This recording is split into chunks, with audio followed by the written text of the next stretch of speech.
Magandang gabi mga karobot. Meron tayo uling bago, Mazinger Z. Ito yung Outer Sleeve.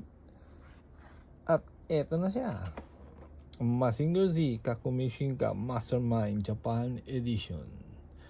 At syempre naman, binuksan na natin agad at binuo na natin. Ayan na siya. Ang galing. Galing. Kulay black. Napaka-pogi. Nakuha po natin siya sa halagang $300 sa pre-order. 300 SGD po, mga kabarobot. Maganda siya. At ito po yung iba niyang accessories. Actually, wala siyang base. Yung display niya, ano lang,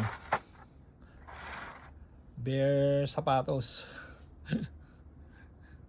Tatayo mo na siya ng ganyan, hanap mo na lang na iba sa ibang Mazinger Z. I-bra out mo na lang ng base para mukhang cool.